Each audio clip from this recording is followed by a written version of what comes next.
Assalamualaikum warahmatullahi wabarakatuh. Apa kabar teman-teman semua? Semoga dalam kondisi pandemi yang sekarang ini kita tetap dalam keadaan sehat walafiat. Amin. Semoga ya kondisi pandemi ini segera berakhir sehingga kita dapat melakukan kegiatan normal kembali sebagaimana sebelum adanya pandemi ini. Sebelumnya saya ucapkan terima kasih kepada teman-teman yang sudah meluangkan waktunya untuk menonton video kami ini. Dalam video kali ini kami akan membahas mengenai hukum surat-surat berharga selain saham dan obligasi. Sebelum masuk ke dalam pembahasan, saya akan menyampaikan terlebih dahulu apa saja sih yang akan kita bahas dalam video kali ini. Jadi teman-teman, dalam video kali ini kita akan membahas mengenai 6 poin, yaitu poin yang pertama yaitu pengertian surat berharga, poin yang kedua yaitu klausula dalam surat berharga, poin yang ketiga dasar mengikat dalam surat berharga, yang keempat upaya tangkisan, yang kelima bentuk-bentuk surat berharga, dan yang keenam atau poin yang terakhir yaitu imani sebagai alat bukti pembayaran yang sah. Baiklah teman-teman, tanpa memperpanjang waktu lagi, kita langsung masuk saja kepada pembahasan kita yang pertama, yaitu pengertian surat berharga. Pengertian surat berharga. Apa sih pengertian dari surat berharga itu?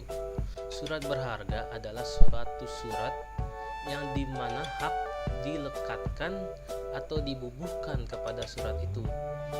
Artinya, hak tersebut tidak ada kalau tidak diwujudkan berupa surat, misalnya wesel, sero, dan lain sebagainya. Surat berharga berarti akta-akta atau alat-alat bukti yang menurut kehendak penerbitnya atau ketentuan undang-undang yang diperuntukkan semata-mata sebagai upaya bukti diri atau legitimasi akta-akta tersebut diperlukan untuk menagih. Baiklah teman-teman, selanjutnya kita masuk ke dalam poin yang kedua, yaitu klausula dalam surat berharga. Dalam kamus hukum ekonomi, klausula atau klausul merupakan ketentuan-ketentuan dalam suatu perjanjian, yang mana ketentuan itu mempunyai sifat yang memperluas dan membatasi. Dalam surat berharga tercantum suatu jumlah tertentu dan hak atas jumlah uang tersebut mengikuti suratnya. Ini berarti bahwa hak dan surat atau kertas terjalin satu sama lain. Atau dengan perkataan lain, dalam surat itu terkandung suatu hak yang tidak dapat dipisahkan. Surat berharga dapat diperdagangkan atau dipindah tangankan dan dialihkan hak tagihannya kepada orang lain. Sesuai dengan tujuan diadakannya surat berharga, dalam klausul-klausul surat berharga disebutkan bahwa surat berharga itu dapat dialihkan kedudukan hukumnya dari sisi pemegang surat tersebut kepada orang lain yang menerima pengalihannya. Menurut hukum, terdapat dua macam klausul pada surat berharga, yaitu yang pertama, klausul kepada pembawa atau dapat disebut dengan to bear and tender. Artinya, bila suatu surat berharga berklausul kepada pembawa, si pemegang dapat mengalihkannya hanya dengan penyerahan surat begitu saja. Peralihan ini cukup hanya dengan menyerahkan surat berharga tersebut kepada pihak yang menerima. Artinya, dalam peralihan ini tidak ada perbuatan hukum yang harus dilakukan. Kemudian yang kedua yaitu klausul kepada order atau dapat disebut dengan to order and order. Pengalihannya dilakukan dengan cara endorsement dan penyerahan surat berharga itu. Pengalihan secara endorsement ini sendiri berarti peralihan surat yang dilakukan dengan menuliskan di sebalik surat tersebut dengan kalimat sederhana yang menyatakan peralihan, misalnya untuk saya kepada si Anu, untuk penggantinya si Anu, yang kemudian ditandatangani oleh yang mengalihkan dan dilanjutkan penyerahan surat tersebut. Penyerahan surat berharga berarti bahwa semua hak atas tagihan yang disebutkan dalam surat berharga tersebut dialihkan kepada pemegang baru. Ada empat dasar teori yang mengikat surat berharga itu. Ada yang pertama, ada teori kreasi. Kedua, ada kepatuhan. Ketiga, teori perjanjian. Dan yang keempat yaitu teori penunjukan. Untuk yang pertama, teori kreasi. Sebabnya surat berharga mengikat penerbitnya adalah dikarenakan tindakan penerbit menandatangani surat berharga tersebut. Kemudian ada kepatuhan. Menurut teori ini, penerbit surat berharga terkait dan harus membayar surat berharga kepada siapapun pemegangnya. Kemudian yang ketiga ada teori perjanjian.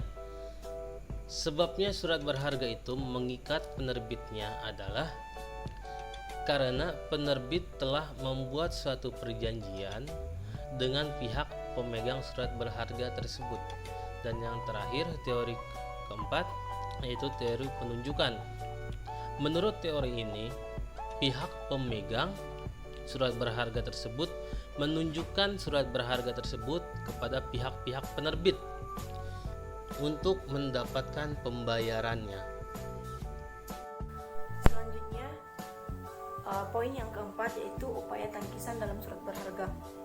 Setiap transaksi surat berharga itu juga memungkinkan terjadi penipuan, kesalahan, kelalaian, atau gelap dan sebagainya, yang akhirnya dapat merugikan salah satu pihak atau bahkan kedua belah pihak. Misalnya, surat berharga tersebut hilang, dicuri orang lain, pemegang lalai atau lupa, atau mungkin surat berharga tersebut cacat dan tidak mempunyai syarat formal, sehingga pihak bank akan menolak surat berharga yang ditunjukkan tersebut.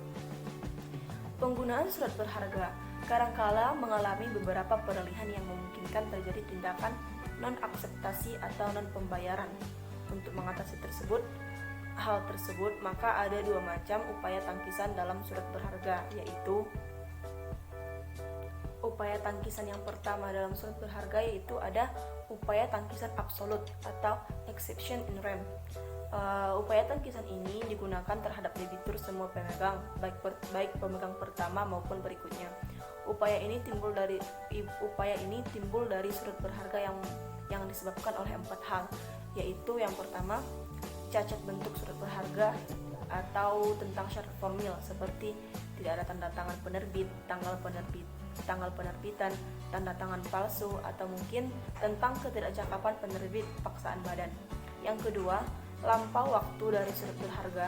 Tentang ini diatur dalam pasal 169 KUHD untuk wesel dan surat sanggup, sedangkan untuk cek diatur dalam pasal 229 KUHD. Yang ketiga, kelainan formalitas dalam rekres atau kewajiban setiap pemegang surat wesel untuk memindahkan surat wesel itu kepada orang lain untuk menanggung pembayaran.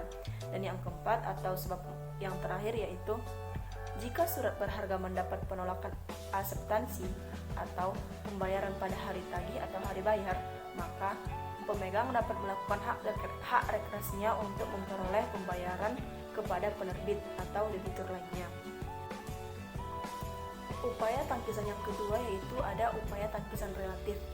Dapat diketahui dari hubungan hukum yang terjadi antara penerbit dan salah seorang endosan atau pihak yang mengalihkan yang mendahului pemegang terakhir, khususnya pemegang pertama yang lazim disebut perikatan dasar. Upaya ini diatur dalam pasal 109 KUHD dan pasal 116 KUHD untuk wesel maksud saya, maaf. Kemudian pasal 199 KUHD untuk cek. Beberapa hal yang penting untuk diperhatikan dalam melakukan upaya tangkisan ini antara lain, yang pertama, upaya tangkisan relatif boleh digunakan oleh debitur terhadap pemegang yang memperoleh surat berharga tidak jujur, dan upaya ini berdasar pada hubungan hukum antara penerbit dengan pihak pertama. Kemudian yang kedua, tujuan larangan terhadap pemegang yang memintakan pembayaran adalah untuk mencegah agar jangan sampai fungsi surat berharga itu terganggu dan menghormati dan menjamin hak dari pemegang yang jujur. Bentuk-bentuk surat berharga. Surat-surat berharga diatur dalam Kitab Undang-Undang Hukum Dagang sebagaimana berikut. Yang pertama, surat wesel.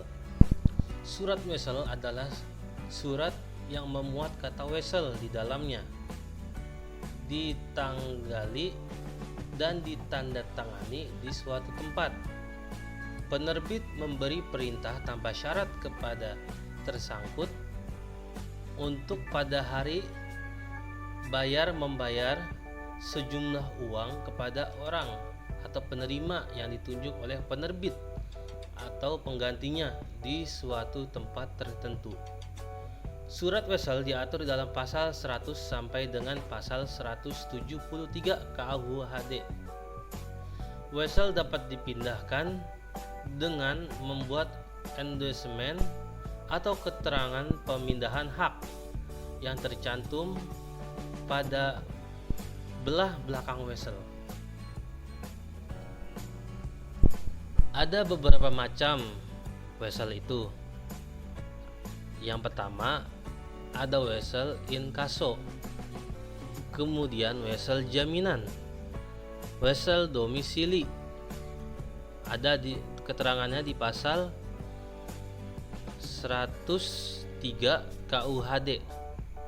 Kemudian ada wesel pos, ada wesel berdokumen, dan ada juga wesel lunas. Kemudian bentuk yang kedua dari surat berharga ada surat cek. Menurut KUHD pasal 178, surat cek adalah surat berharga yang memuat kata cek. Kemudian bentuk yang ketiga dari surat berharga ada charter party atau persetujuan sewa kapal. Menurut pasal 457 KUHD, charter party merupakan akta yang bentuknya menurut pasal 457 KUHD dapat diadakan atas tertunjuk atau tidak atas tertunjuk. Kemudian bentuk selanjutnya ada juga consignment. Consignment atau bill of lading adalah surat berharga yang digunakan diatur dalam buku 2 bab 55A KUHD tentang pengangkutan barang. Kemudian bentuk dari surat berharga ada juga delivery order. Menurut pasal 510 ayat 2 KUHD, delivery order adalah surat-surat yang oleh pemegang consignment telah diberikan kepada orang ketiga untuk dipakai menerima sebagian daripada barang-barang tersebut. Dalam consignment tidak memberikan hak tersendiri kepada para pemegangnya untuk menuntut penyerahan barang-barangnya dari si pengangkut itu.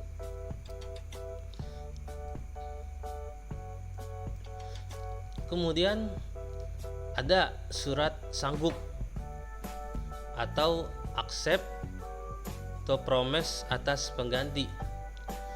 Perkataan accept berasal dari kata accept dalam bahasa Inggris yang berarti kesanggupan setelah ada permintaan. Kemudian ada kwitansi. Kwitansi diatur bersamaan dengan promes pada pembawaan dalam KUHD buku 1 bab 7 bagian 2 pasal 229 sampai dengan 229 huruf K. Berdasarkan KUHD pasal 229F, kwitansi adalah surat perintah dari si penerbit kepada pemegang dalam waktu selambat-lambatnya 20 hari. Jadi, kwitansi merupakan surat berharga jangka pendek.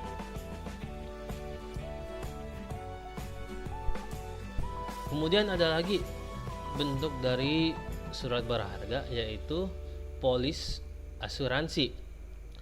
Polis asuransi diatur dalam pasal 225 sampai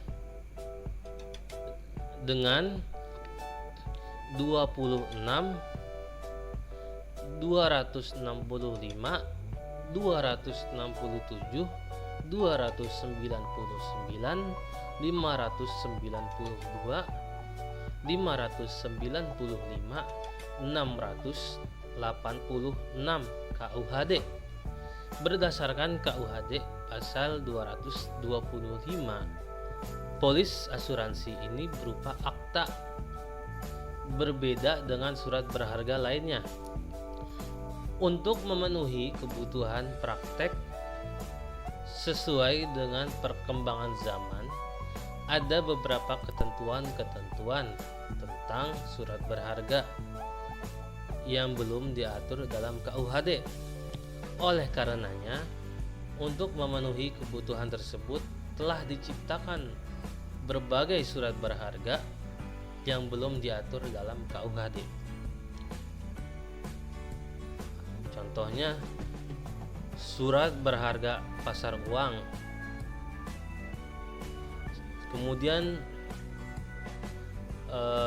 sertifikat Bank Indonesia, sertifikat deposito, bilet giro, dan ada juga travelers check. Selanjutnya, poin yang terakhir yaitu imani sebagai instrumen pembayaran. Berdasarkan Peraturan Bank Indonesia Nomor 20/6/PBI/2018 tahun 2018 tentang uang elektronik, pasal 1 angka 3, uang elektronik atau yang sering kita sebut dengan imani adalah instrumen pembayaran yang memenuhi unsur sebagai berikut. Itu yang pertama, diterbitkan atas nilai uang yang disetor terlebih dahulu kepada penerbit. Yang kedua, nilai uang disimpan secara elektronik dalam satu media server atau chip. Dan yang terakhir, nilai uang elektronik yang dikelola oleh penerbit bukan merupakan simpanan sebagai maksud dalam undang-undang yang mengatur mengenai perbankan. Untuk menerbitkan imani itu sendiri, maka penerbit memiliki kewajiban sesuai dengan ketentuan Peraturan Bank Indonesia tentang uang elektronik, yaitu yang pertama, menerbitkan uang elektronik sesuai dengan nilai uang yang disetorkan pemegang kepada penerbit. Yang kedua, mematuhi batas maksimum nilai transaksi dan batas minimum nilai uang elektronik yang tersimpan sesuai ketentuan yang ditetapkan. Yang ketiga, adanya penggantian atas pembaharuan terhadap keterbatasan usia teknis media uang elektronik dengan tidak menghilangkan nilai uang elektronik yang tersimpan karena merupakan milik pemegang kartu. Yang keempat, penerbit mencatat setiap identitas pedagang atau merchant. Yang kelima, adanya penerapan manajemen risiko keuangan dan risiko operasional. Yang keenam, penerbit menginformasikan secara tertulis mengenai produk uang elektronik kepada pemegang. Dan yang ketujuh atau yang terakhir yaitu uang elektronik wajib diterbitkan dalam mata uang rupiah. Alhamdulillah, selesai sudah pemaparan materi dari kelompok kami. Kami dari kelompok 3 yang beranggotakan Rifatul Khairiyah dan Tirta Program Fansop. Mohon maaf yang sebesar-besarnya apabila ada kekhilafan, kekurangan, kesalahan lidah dari kami. Kami pamit undur diri. Wassalamualaikum warahmatullahi wabarakatuh.